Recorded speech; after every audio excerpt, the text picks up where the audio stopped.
Em Dissolução, terceiro álbum de estúdio de Bebé, a cantora e compositora paulista assina a produção do trabalho, se entrega emocionalmente e leva o próprio repertório para outras direções. Para entender o processo de criação da obra, que ainda conta com nomes como Tássia Reis, Tu e Marisol Moaba, eu recebo o artista em mais uma edição do Por Trás do Disco. Oi pessoal, eu sou o Kleber Fak e no programa de hoje eu recebo ela de volta aqui, Bebé Salvego, seja muito bem-vinda! Aê, aí sim, muito bom demais estar de novo aqui com você, Kleber. Adoro, eu escuto todos. Boa, vamos conversar sobre Dissolução, terceiro álbum da Bebé em carreira solo.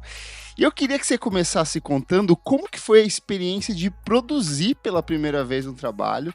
Eu sei que o seu irmão ali, o Felipe Salvego, ainda tá junto com você na coprodução, nos arranjos, mas como que é pela primeira vez puxar para você essa responsabilidade? Sim, é uma doideira, porque eu sou uma pessoa bem confusa, assim, na hora das decisões. Aí eu gosto de ter meu irmão para também, tipo, ele não falar assim, tipo assim, confirmar minhas ideias. Mas foi muito doido e foi ao mesmo tempo muito libertador, porque tinha coisas que eu olhava pro disco assim e tipo, ai meu Deus, é tão bom fazer do meu jeito, sabe? Tipo, e às vezes tinha algumas coisas que eu pensava que não tava tão legal, e daí meu irmão via lá e tipo, não, tá legal, tá tudo certo. Porque a gente fica meio num limbo, Uhum. né? Tipo, de ter que levar pra terapia depois, sabe? É uma Tipo, meio outra que pressão, né? é outra pressão. E como Mas é foi? Vocês divertido. gravaram? Foi em estúdio, em casa? Como que foi o processo, assim? Aham, a gente priorizou de gravar tudo aqui no meu quarto, principalmente linha de guitarra e essas coisas, porque tudo surgiu aqui dentro de casa. E aí a voz eu sempre gravo em estúdio, que a gente gravou lá no Castrupe, no Toca do Tatu. Uhum. E foi muito bom esse processo de gravação também, porque além de gravar aqui em casa, eu priorizo muito gravar em lugares que eu estava confortável. Então, quem dessa vez, quem acompanhou as gravações e fez a engenharia das minhas vozes foi a Alejandra Luciane. E aí, Do tipo, Carabobina, né? Que já do trabalhou com o Caravana. Bulgarins, que já trabalhou com muita Uhum, gente foda também. Excelente produtora, isso. técnica, tudo. Maravilhosa. E assim, é muito engraçado porque ela é tão cuidadosa que, tipo, acho que fez toda a diferença no disco. Ela anotava os melhores takes. E aí eu podia escolher o melhor take de fato. Tinha dia que ela já sabia, hoje a sua voz, ela tá diferente. Tipo, ela já conhece tanto a minha voz que ela faz no meu PA também. Então foi um processo muito gostoso, assim, sabe? Não tinha aquela tensão de tipo, meu Deus, tem horário para acabar no estúdio e sei lá o quê. Foi muito relaxante, assim, tanto aqui em casa quanto lá no Castrupe. Perfeito. No texto de apresentação do trabalho, você disse que fez esse disco para instigar as pessoas a terem coragem, abre aspas, de fazer o que só fariam no off. Queria saber de você qual foi a maior barreira ou o maior tabu interno ali que você precisou quebrar para fazer o Dissolução. Sim, eu acho que foi. Sempre eu acho que é insegurança. Então, no disco eu digo isso porque eu acho que tem músicas que eu abro muito meu coração, assim, né? De tipo, eu acho que mostra um pouco do meu lado mais romântico, mas também muito sofredor. Então, o que eu tive mais que abrir mão foi a insegurança de ser a líder daquele tema, ou ser a líder daquilo que eu tava querendo dizer e assumir mesmo, tipo, independente com a minha insegurança gritando, dizendo, nossa, não, nada a ver, falar sobre isso, ou sei lá, nossa, muito triste isso que você tá dizendo. Então, foi, com certeza, a Lidar com insegurança. isso. Perfeito. Aham. Falando musicalmente, esse talvez seja o seu trabalho mais homogêneo e ao mesmo tempo fluido, assim, é muito louco como essas duas coisas contrastantes fluem dentro desse disco. Ele tem um clima jazz, mas tem essa guitarra mais destacada que vai para uma coisa meio bedroom pop, quase Mac DeMarco em alguns momentos, meio Clairo, é R&B, mas ao mesmo tempo tem uma atmosfera de soul etéreo, tem MPB, tem um pouco de psicodelia, tem uns instrumentos malucos que a gente vai conversar ao longo do programa aqui. Onde que você estava mirando musicalmente quando você começou a desenvolver esse disco? O que estava te orientando criativamente? Aham. Eu queria um disco que eu ouvisse e falasse, tá, esse disco é um pouco mais tranquilo, que a pessoa pudesse dar o play em qualquer momento do dia. Acho que essa foi a minha ideia inicial. Eu queria um disco um pouco mais digerível. Eu tentei fazer um disco um pouco mais que. Porque eu sinto que os meus dois discos, eles são já lançados, são muito intensos, assim, tipo, tem a parte solar e tem a parte noturna. E esse eu queria que fosse uma coisa mais que se conversasse uma música atrás da outra, apesar Ele é de. quase meditativo em alguns pontos, assim, tem uma coisa meio transcendental, cósmica rolando ali, né? Exato, exatamente. Eu queria muito. Assim, no período que eu tava fazendo também, eu me aprofundei muito, assim, na obra da Alice Coltrane também, e ao mesmo tempo tava viciada no álbum do Mac DeMarco, Guitar. Então, são dois discos que, assim, a Alice, por mais que ela dê paz, ela dá muito. É muito intenso, né? E o Sim. Mac DeMarco é, tipo assim, é muito tranquilo, é um abraço. Então, eu acho que eu tô cada vez mais em busca, porque conversa muito com a minha voz. Uhum. Essa sonoridade muito mais tranquila. Apesar de que a dissolução, eu acho que até em alguns momentos é meio em relação a timbre, em relação às guitarras também, acabou ficando até um pouco mais crua, assim, e mais indo pro roots, assim, sabe? Tipo, mas é esse meu desafio de ser um pouco mais tranquila. Não, eu sinto, eu senti que funcionou ali. Eu já falei diversas vezes, assim, eu sou apaixonado pela sua estética e esse disco eu acho que ele tem um cuidado ainda mais especial. Cada single acompanha uma fotografia diferente, tem a própria imagem de capa com você, que é muito representativa do disco pra mim, que é você adentrando nessa floresta escura ali. Queria que você contasse um pouco pra gente como foi pensar visualmente esse universo, essa identidade visual do disco também. Uhum. Eu quis me inspirar muito nos clássicos contos que existem algum certo tipo de ruptura, assim, ou uma dissolução. Então, a primeira vez, quando eu estava pensando na capa, eu tinha muito a imagem de atravessamento de portal e, por exemplo, da Toca do Coelho da Alice. E quando eu me juntei com a Juni Martins, que fez o Stylish, que arrasou muito, eu falei para ela, eu queria algo que remetesse o que eu usava muito na adolescência, porque quando eu era adolescente eu usava muita roupa colorida, eu gostava sempre muito dessa estética mais lúdica. E o meu som, eu acho que ele acaba sendo mais pro indie, assim, eu sempre queria tá puxando para essa estética. E aí a gente juntou assim as ideias e quando eu vi, criou uma narrativa muito interessante. Inconscientemente, assim, pensando nos clássicos contos, eu acho que quando eu olho para as imagens, eu sempre penso num arquétipo. Então, tem imagem que eu olho e falo, nossa, eu sou. Aqui eu sou o espantalho do Mágico de Oz, e aqui eu sou o leão, sabe? Tipo, e aqui eu sou a bebê. Então, eu queria muito, assim, essa coisa mais fã mesmo, depois de uma era preto e branco, precisava de cor na minha vida, Sim. assim. Não, tá lindíssimo, tô Ai, que apaixonado. massa. A foto de você entrando assim na floresta cintilante, assim, é muito conto de fada agora você falando, assim, perfeito. Aham. Bora lá mergulhar nessas canções que eu tô muito curioso pra saber de cada uma delas. O disco se inaugura com O Meu Peito, uma faixa curta, meio jazz, meio indie, meio MPB, com essa bateria da Dee Simone, que já trabalhou ao lado do Eti, e ela tem essa letra que justamente reforça essa atmosfera de mistério em torno do disco. Você até canta, no espaço, curva dobrada, onde o mistério quis se abrir.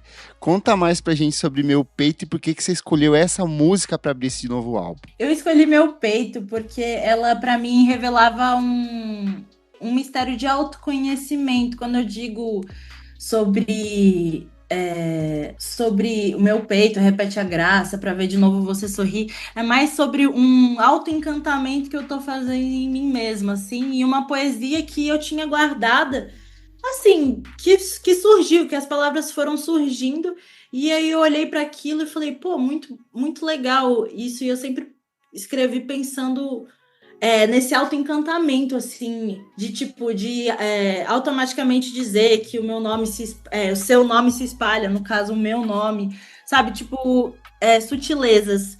E tanto que o clipe de Meu Peito, ele acabou sendo construído nessa coisa mais intimista, porque remete muito eu no meu quarto, assim, ou num espaço mais íntimo, assim, nesse adentramento de meio que sonho mesmo, sabe? Então, foi uma faixa que é uma das minhas favoritas, que foi uma das primeiras que surgiram nesse período do disco, e é muito engraçado que ela veio com um ritmo totalmente de samba, assim, tipo, era meio um samba para Maluco. trás. E daí eu falei, não, calma aí, vamos colocar agora no 4x4. E daí ficou uma coisa mais pro indie, assim, mas ao mesmo tempo tem uma coisa meio, acho que, da viagem mineira, assim, de Toninho Horta, enfim. E aí é muito doido que eu tinha apenas o beat e as guitarras, era uma faixa bem lo-fi, assim. E aí, quando eu mandei pra Di Simone, que do nada, assim, eu só vi ela no Tiny Desk e segui ela, ela começou a me seguir, aí eu já dei a cara no gol, falei, ô, grava uma coisa aqui pra mim. Ela me mandou, e ela mandou, tipo, a primeiro take, uma coisa super, assim, com vários pratos, várias coisas. Daí eu dei um recall pra ela, falei, ó, eu quero sutileza, usa vassourinha nessa música. E aí ela deixou essa coisa mais pro jazz mesmo. Acho que ela ter usado a vassourinha, acho que trouxe essa camada. E fora, enfim, a hibridez que rola, porque se você for ver, rola um beat atrás, assim, bem tranquilo, somando. Então é a minha música favorita, assim, foi a primeira que surgiu e é a minha favorita. Por isso que eu quis abrir com ela. Perfeita, arrasou demais. A segunda canção é justamente a faixa título do disco. Tem uma guitarra bem destacada, tem uns timbres que evocam muito bugarins ali, mas dentro dessa atmosfera bem característica do seu trabalho, com uma letra que reflete justamente sobre essa coragem de se refazer, de renascer para o novo, de se transformar e partir dessa dor da perda para algo como uma transformação pessoal. Conta mais pra gente sobre essa música que justamente dá nome ao disco. Eu acho que ela é bem representativa também, né? Sim, e é engraçado que essa foi a última que eu fiz. É a última Caramba! música. Foi. Pra você ter noção, eu fui gravar ela. E aí eu terminei no dia do estúdio que tava marcado. Tipo assim, você tem que gravar sua última música, porque já vai dar o prazo. E aí foi a última que eu fiz. Eu tinha esse riff que se você for pegar assim harmonicamente, ela passa por mais que ela seja um indie, ela passa por uma coisa meio jazz, assim, se pegar os acordes e se transformar em bossa nova, ela se vira outra. Mas é muito louco que ela surgiu assim. Realmente eu quebrei muito a cabeça com ela. Foi a mais que eu quebrei a cabeça e foi a última música. Acho que por isso que eu dei o nome de Dissolução, porque realmente é o que sintetiza o que eu queria no disco. E daí também fazer em relação ao contraponto à próxima música, né? Então, quando eu escrevi ela foi muito quebra de cabeça mesmo, para achar as palavras. Eu tinha só a melodia, foi tipo muito, muito difícil mesmo. Eu acho que eu terminei quando eu pisei lá no Castrupe e falei, tá pronto, sabe? Mas é isso, assim, ela é exatamente o que você sintetizou aí, o que ela fala sobre. E esse riff eu adoro. Eu queria passar uma coisa meio Conan Mocassin também, assim. Esse universo que eu amo demais. Eu falei, não, tem que ter isso no disco. E eu quero cada vez mais entrar. Nossa, perfeito. Excelente. A canção seguinte é Compartilhar o Céu, primeiro feat do disco, parceria sua com a Tássia Reis. Tem essa atmosfera meio Portishead, uma coisa meio trip hop anos 90. Essa letra que trata da liberdade de cultivar o afeto sem a necessidade da posse, do controle do espaço. E, cara, assim, a Tássia, quando ela entra, ela não economiza a palavra e ela lança um dos versos que eu acho mais fodas desse disco, que é: e nem me venha com metade que eu sou inteira, uma laranja pra se chupar. Que foda essa, hein? Juro, quando ela me mandou isso, eu assim, quase chorei, me arrepiei toda, me arrepiei toda. Foi muito bom nascer essa música. Compartilhando o Céu surgiu, depois de eu ver, você falou de trip hop, depois de eu assistir pela segunda vez o show da Erykah Badu. E aí eu tava, assim, num momento muito apaixonada, assim. Eu acho que eu falo que esse disco eu tô bem apaixonada no mundo. E ela surgiu, tipo, como uma inspiração. E é louco que eu escrevi, depois eu refleti muito sobre as frases, né? Tipo, quando eu falo infinito, um disfarce irregular, tipo, é meio que quando o extraordinário ele tá escondido nas coisas mais simples da vida, assim, da rotina. Então eu fiz, ela era um samba também. Ela era um samba, eu mandei pra Tássia, tipo, uma coisa meio samba, e aí foi legal trazer para esse universo mais trip hop. É uma faixa que a Ana Karina Sebastião gravou os baixos, ela veio aqui em casa e gravou, tanto que você até sente a fluidez lá no final, assim. O Free, a Alana Ananias na bateria.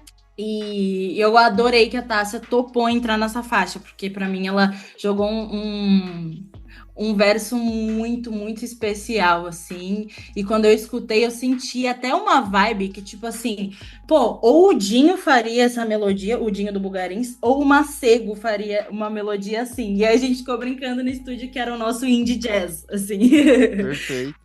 Eu achei legal que foi uma coisa meio troca de gerações, assim, porque querendo ou não, a Tássia sempre orbitou esse universo da Erykah Badu, do Neo Soul, parece assim meio que uma passada de bastão, assim, o que ela fazia no começo da década passada, até hoje em dia também, inclusive Tássia vem fazendo samba nos últimos anos também, então meio que amarra tudo, né? Com certeza.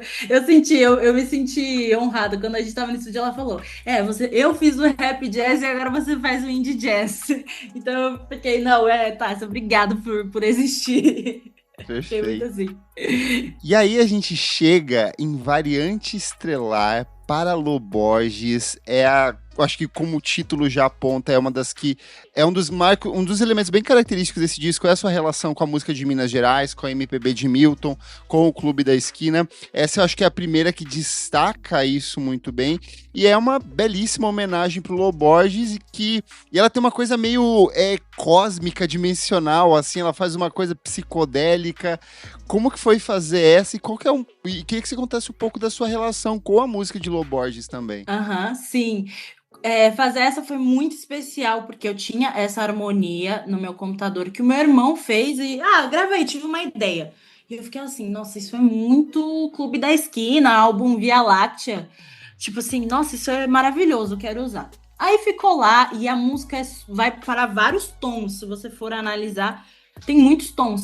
E eu ficava lá, tipo, não, eu tenho que criar alguma coisa pra isso. E ficou, sei lá, acho que uns 2 anos no meu computador aquilo. E eu ficava, meu Deus, eu preciso criar alguma coisa pra isso.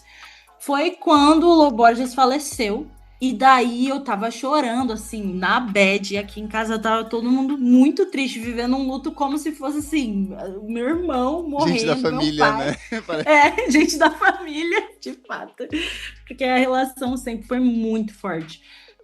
Principalmente em relação à escrita, assim, eu como, assim, quando eu fui me desenvolvendo como compositora, eu acho que o que eu mais me identificava era com o Lô e com o Milton, por conta do lance de escrita mesmo, lúdico, filosófico e coisas E que você vai... ele é esquisito, ele é meio deslocado, ele é o estranho da galera, né? Exato, estranho da galera. Exato, essa identificação.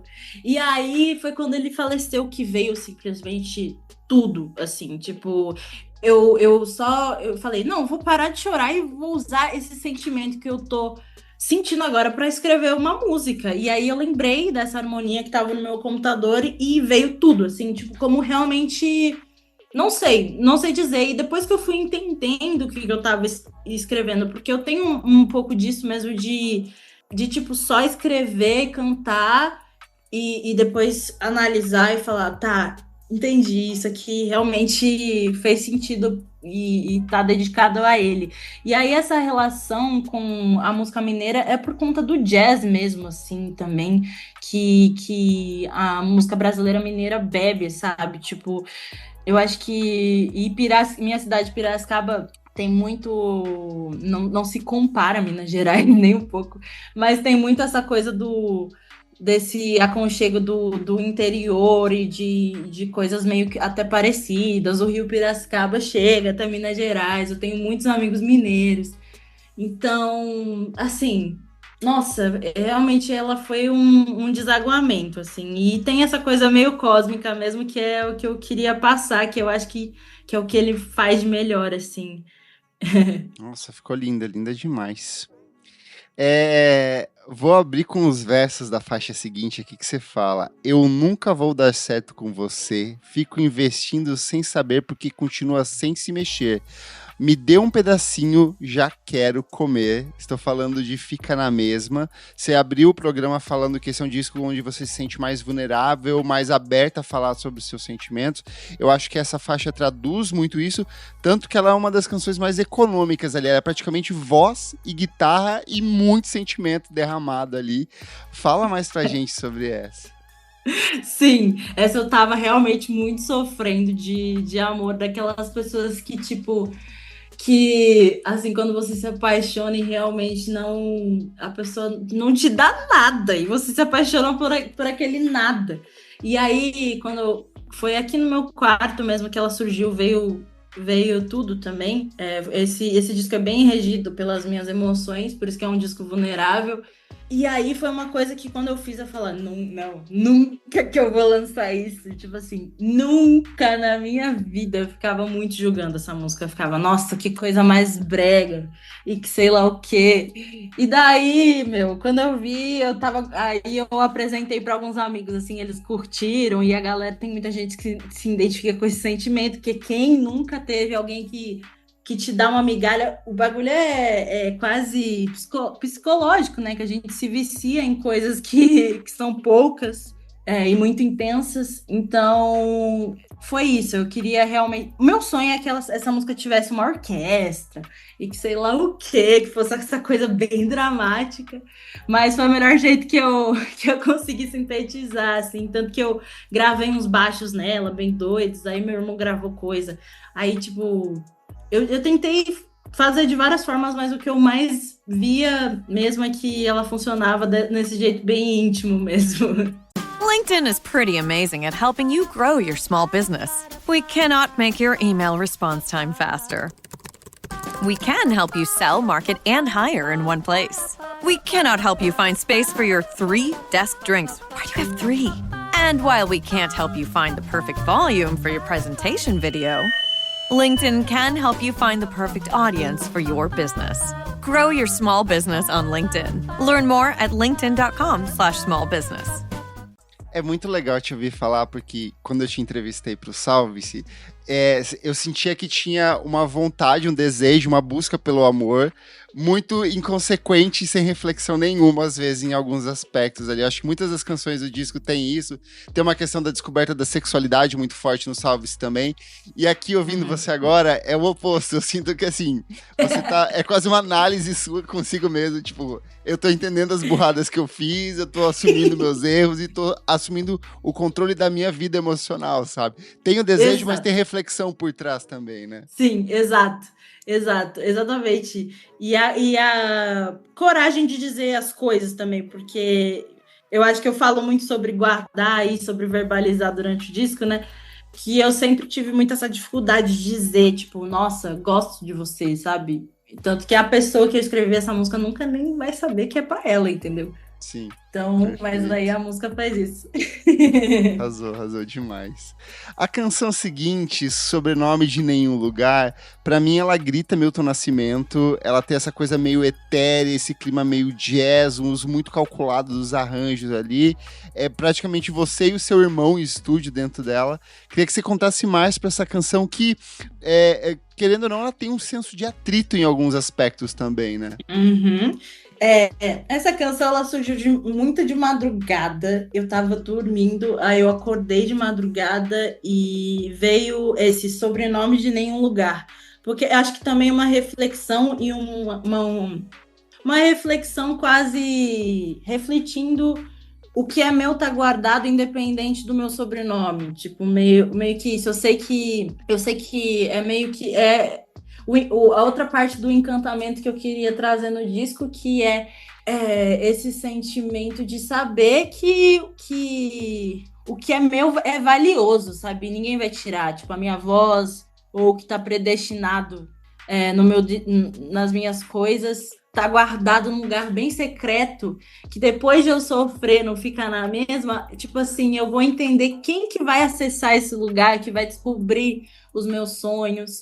Então é meio que um lugar vulnerável também de tipo, eu não sou de nenhum lugar, sabe? Ninguém conhece, sabe? Eu não sou filha de ninguém, eu não, enfim, não sou herdeira, não nasci com estrutura, o que eu nasci é com a música, com o meu talento. E aí foi meio que uma reflexão de madrugada, eu tinha ela ali guardada, já veio com a melodia e tudo, e aí meu irmão gravou guitarra acústica, e acho que trouxe um lugar bem jazz, assim, por eu não ter usado nenhum instrumento para compor ela, foi muito de cabeça, assim.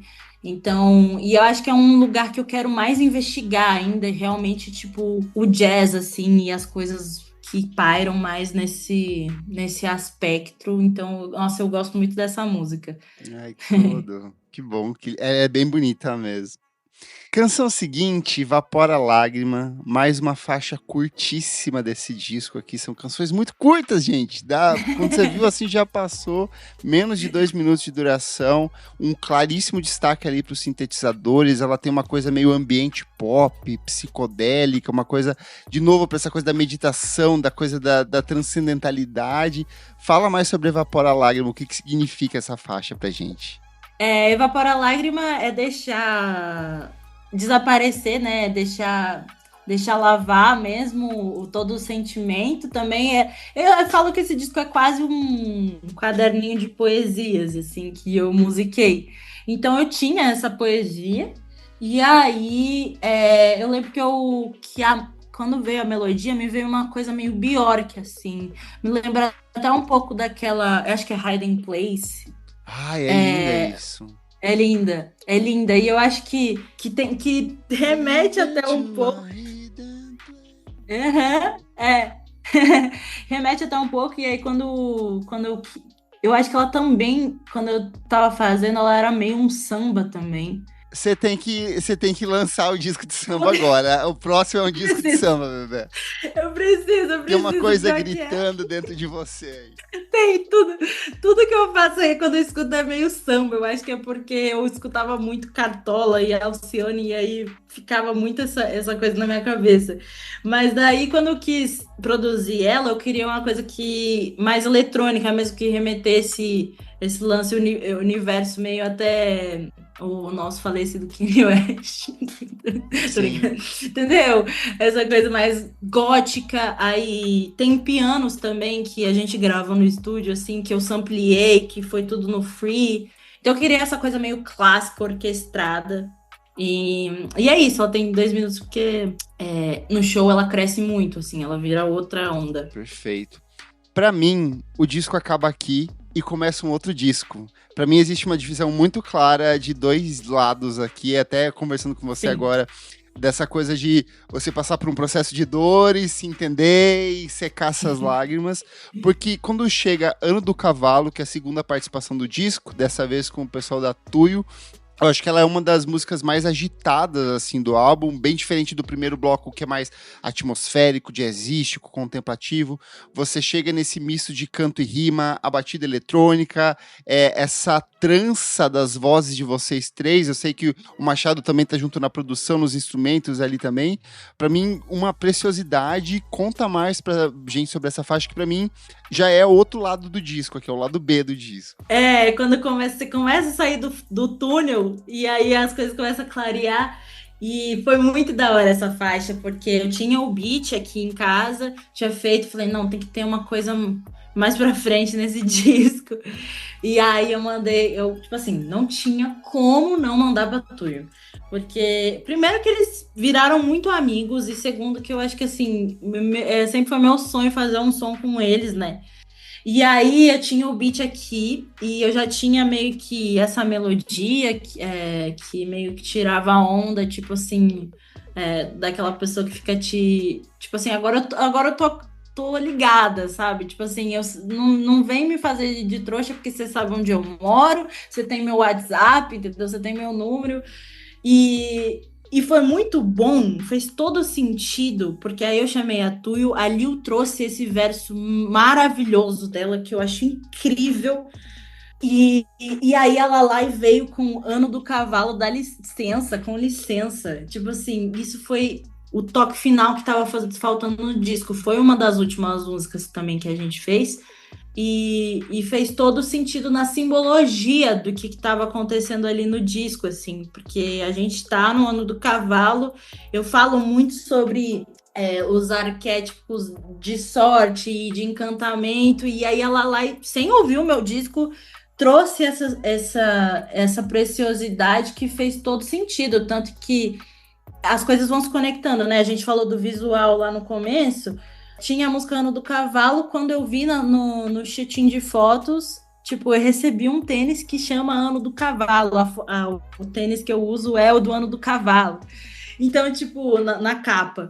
Então, fez todo sentido, assim. Eu falei pra Lalai, eu gosto muito de você fazendo flow. Eu não quero rimar, eu quero que você rime. E aí ela trouxe isso. Então, deu toda a preciosidade. Meio que a gente gravou tudo num dia, assim. Eu mandei pra Ali, ela já fez o verso dela. Quando eu vi ela lá, já tava escrito. Foi bem no freestyle, mas eu acho que rolou muito pela já intimidade que a gente tem, assim. Só para quem tá ouvindo, o Ano do Cavalo é por conta do horóscopo chinês. O horóscopo chinês são 12 signos também, só que o ano de cada signo é a cada 12 anos. Então, assim, que ano que você nasceu? 2003.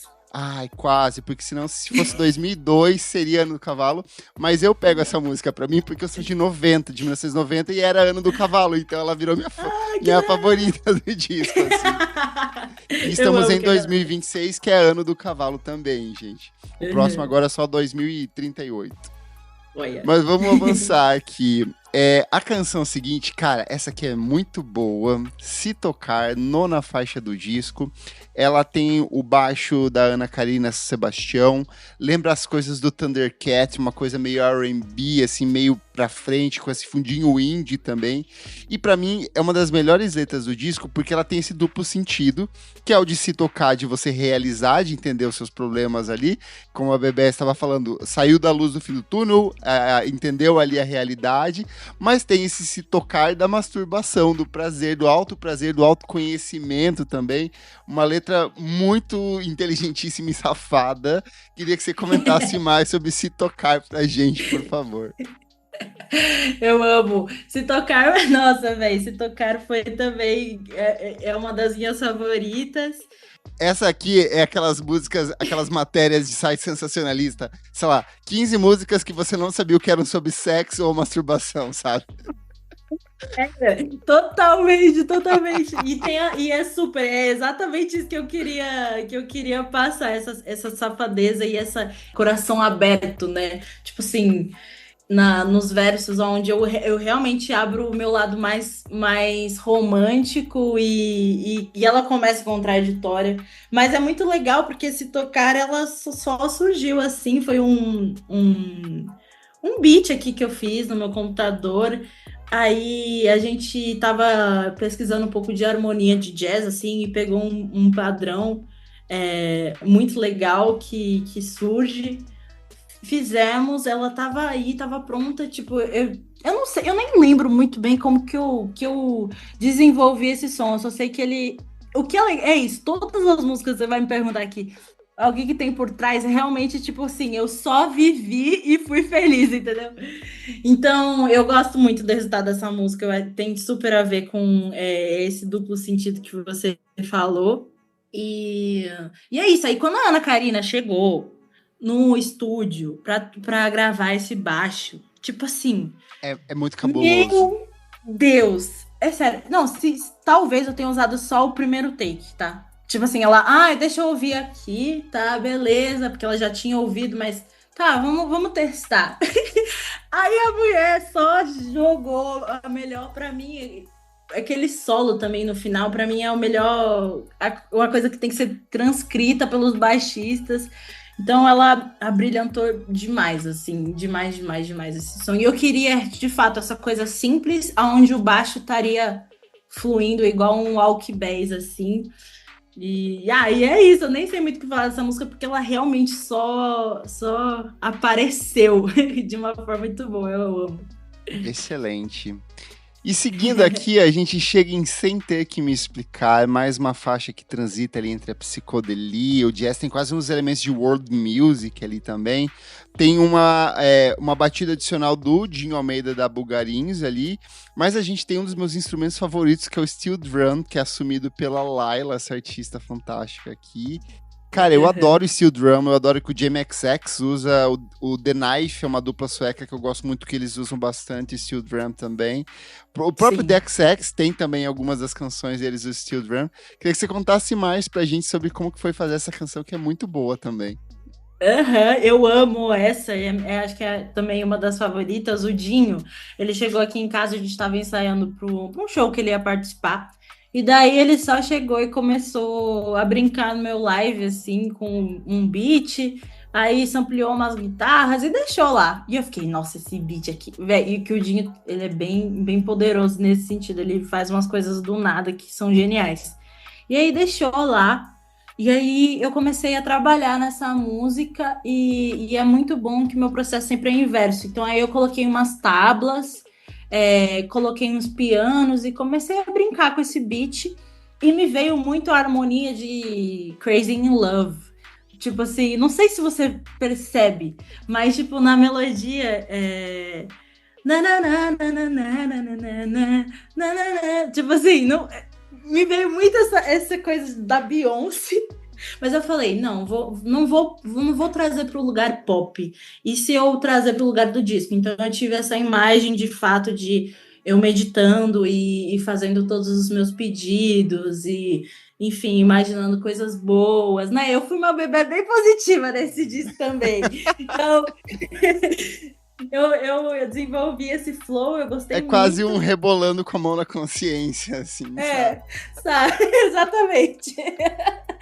E aí eu já tinha em mente a Laila para tocar um steel drums no disco. Eu falei, nem que seja qualquer coisa, eu quero samplear você, porque steel drums realmente eu amo demais, demais, assim, eu às vezes fico vendo esses vídeos no YouTube, ou até ela mesmo tocando, para relaxar um pouco, aquela coisa meio que a vibe da Anitta agora que ela tá vivendo. É que ele é um instrumento que ele é muito... Ou ele vira uma coisa muito brega, tipo fake hip, ou ele dá muito certo. E aqui eu acho que ele dá muito certo. Ele vem na medida exata. Ai, que bom. Porque corre muito risco de cair assim, tipo aquela coisa meio branco de dread fazendo batuque aí de easy drum. Sim. Não tinha como cair nessa, porque a Laila é foda, ela tem domínio demais. E aí eu lembro que eu falei, vai só gravando aí, e depois eu vou te usar e vou te samplear.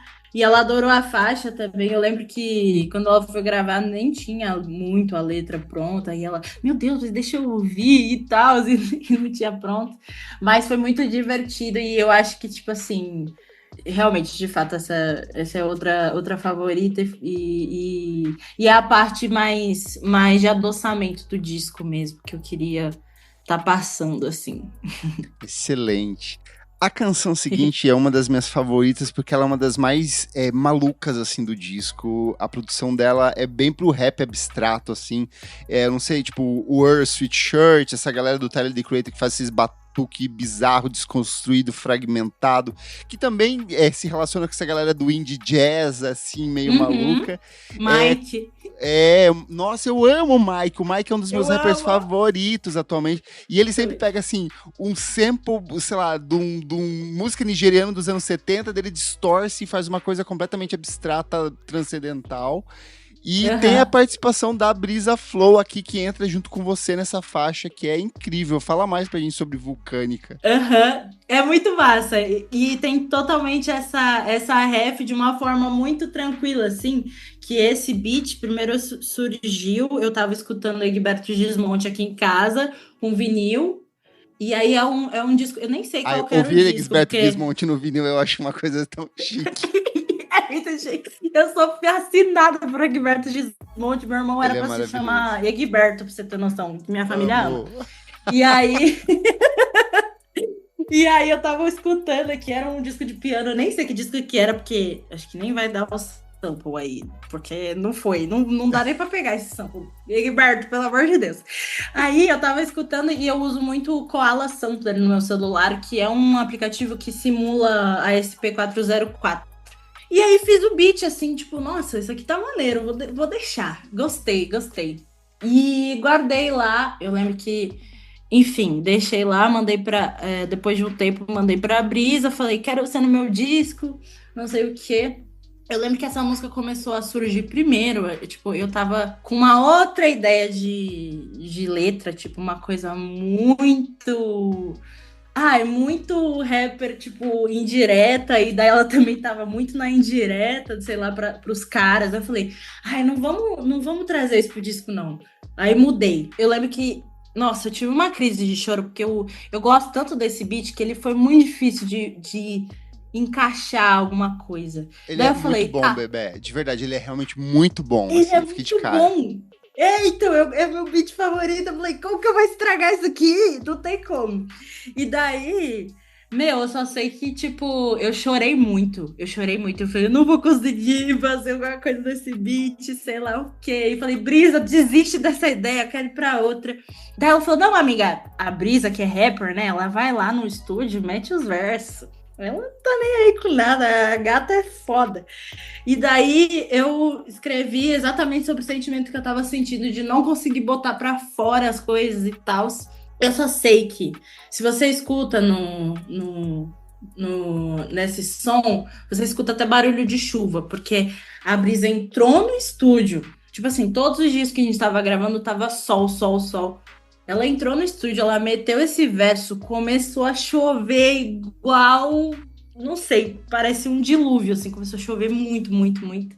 E daí a Lê falou até, abre a porta, vamos deixar a chuva aparecer, vai vazar, e aí ela chega e fecha a porta e começa o verso. Então, foi muito legal, porque daí ela fala de se tocar, sem ouvir as músicas, né?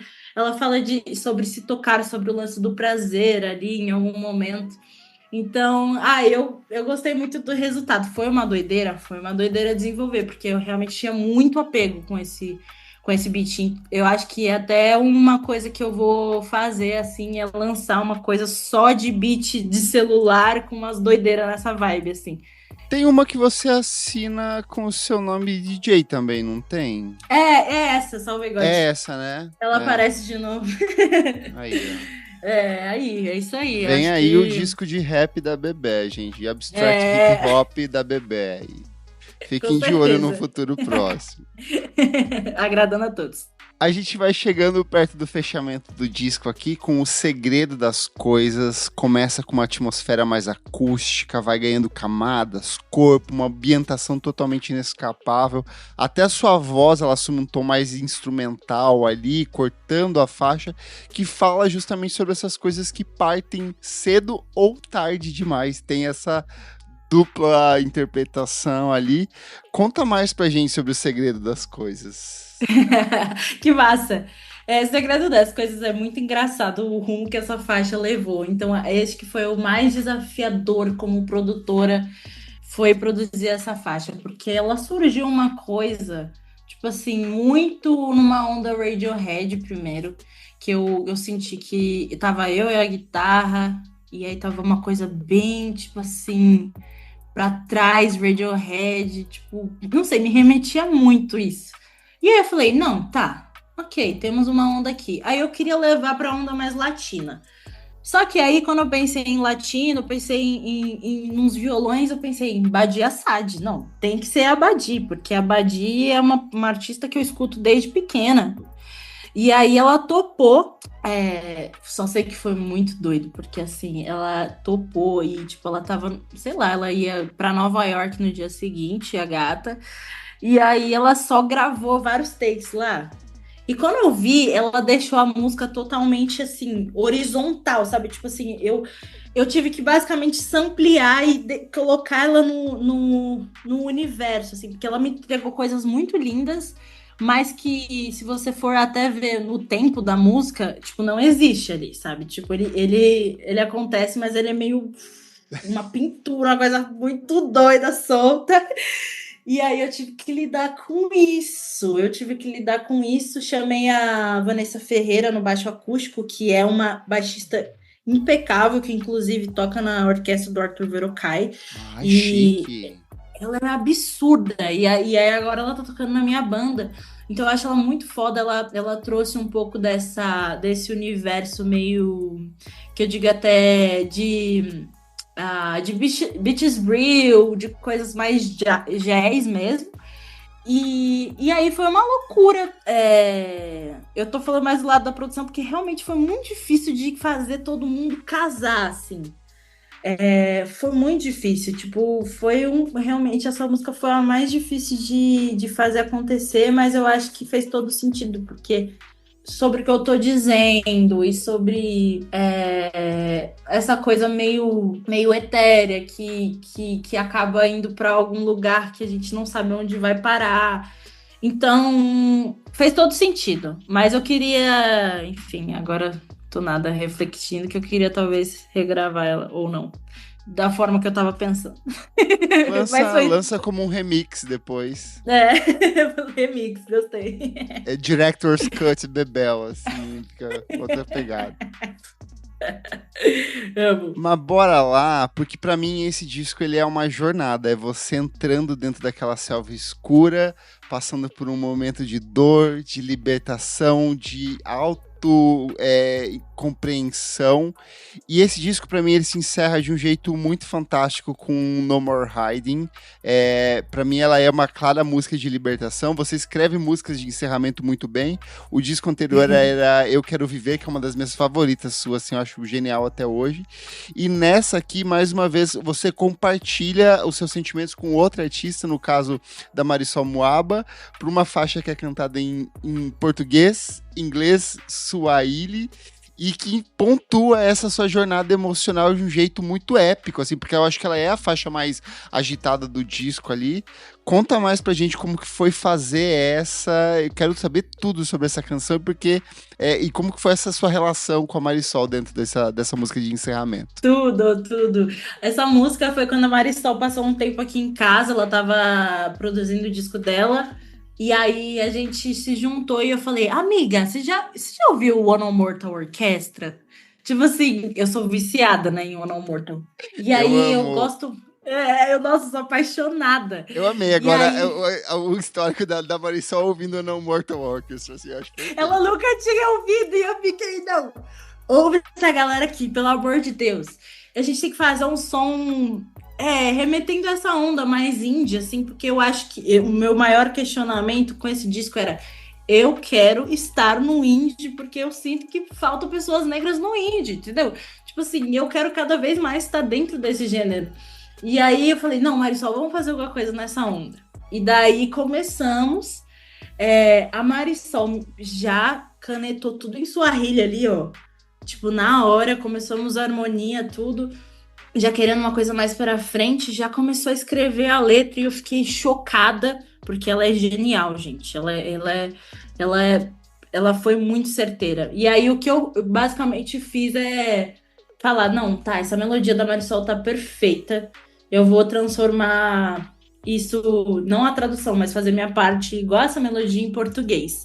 E aí foi muito bom, cara. Essa música foi muito massa. Depois a gente terminou ela, resolvemos fazer uma parte em inglês e eu lembro que a gente terminou ela no carnaval, foi meio que bem perto. Eu lembro que tava rolando carnaval aqui na minha rua e ela me ensinando a cantar em Swahili e eu fazendo a parte em inglês. Mas ela fala realmente, ela fecha o disco porque tem essa percepção mesmo de tipo, agora chega, entendeu? Tipo assim, não tem mais pra Por que a gente ficar se escondendo? Vamos mostrar o nosso brilho para o mundo. Vamos. Eu sei que a nossa intuição vai guiar para a melhor forma. Eu acho que é a maior manifestação de coisas assim possíveis dentro do disco. E eu acho que quando eu fui fazendo, eu fui me remetendo uma coisa meio. Não sei porque me remete um pouco Pitty, assim, e coisas do tipo, e Los Hermanos, e não sei. Só sei que. Eu só sei que virou essa doideira aí. Eu gosto muito de tocar ela ao vivo também. Acho que é isso. O disco passa por um passeio desse atravessamento de portal que vai ficando escuro e vai se clareando. É um disco que acaba sendo rápido, mas eu acho que ele, ao vivo, cara, ele vira outra viagem, assim. Então foi isso foi o objetivo que eu queria alcançar. Um disco que é gostoso de se ouvir em casa, mas que ao vivo criasse a sua onda, tipo, e a sua psicodelia cada vez mais. Então é meio que para falar dessa música. Foi muito gostosa de fazer. Perfeito. Você já deu eu sempre encerro perguntando pro artista qual que é a faixa favorita do disco, mas você já falou, é Meu Peito mesmo? E agora? Eu acho que é Meu Peito ainda, vamos deixar de Meu Peito. Ela é o convite pra você, é porque assim, eu acho muito bom que você lançou esse disco sem single, ele é um disco pra você ouvir do começo ao fim, ele tem uma jornada ali, eu acho que nem sempre essa jornada ela é fácil, acho que até assim, a primeira metade ela é mais atmosférica, mais morosa, mais arrastada, então eu acho que é parte da experiência do ouvinte acompanhar essa dor toda que você tá sentindo e se libertar aos poucos também, né? Exato, tanto que foi exato essa escolha de coragem em querer fazer muito uma coisa diferente do que eu já não tinha feito, então lançar o disco todo e assumir mesmo. Foi muito difícil escolher a ordem do disco, foi muito, mas exatamente o que eu queria passar a história, e eu fico feliz que, tipo, vocês estão percebendo a história que eu queria passar, porque na orientação da galera, não, tem que botar no cavalo em primeiro lugar, e tem que botar se tocar em primeiro lugar. Só que se eu botasse toda a história que eu tinha pensado, acabaria, exato. Então, mas é isso, eu tô muito feliz, porque realmente foi o processo mais gostoso de se fazer. É o primeiro disco que eu lanço e falo, pô, tenho várias favoritas. Então, é isso, tô super feliz. Perfeito. Dissolução, terceiro álbum de estúdio da Bebé, disponível em todas as plataformas de streaming. Ela já falou, o show vem aí, vem show de lançamento, vem muita coisa, então fique de olho nas redes sociais dela, em todas elas, para você saber quando vem as próximas apresentações. E Bebé, feliz demais de conversar com você, é sempre muito bom, sempre me divirto, gosto de trocar as referências, eu amo que a gente compartilha de referências iguais em alguns pontos aqui. Então, deixo aqui o espaço, se você quiser deixar suas redes, onde as pessoas te acompanham, o que mais você quiser falar, esse espaço é seu. Valeu demais, sempre falo que esse é o meu podcast favorito, que eu adoro saber sempre por trás das histórias dos artistas, e é muito prazer estar aqui a segunda vez. E é isso, pessoal, pode me seguir lá na rede social, Bebé Salvego, Instagram, é tudo igual, Bebé Salvego, só nas plataformas que é só Bebé. Mas você pode ouvir lá e me diz o que você achou também, e compartilha aí as suas vivências com o disco. Perfeito. Muito obrigado, Bebé, e até a próxima. Valeu, Kleber, até a próxima. O Por Trás do Disco é um projeto paralelo do podcast Vamos Falar Sobre Música. Apoie a gente em apoia.se/podcastvfsm. Por apenas R$5 por mês você tem acesso a esse e outros programas lançados com muita antecedência. Eu sou @KleberFak em todas as redes sociais e você também acompanha o meu site, musicainstantanea.com.br, onde eu escrevi o texto da crítica sobre o novo álbum da Bebé. Não esquece de seguir a gente nas nossas redes sociais, @podcastvfsm em tudo. Siga a gente na sua plataforma de streaming favorita. Até a próxima!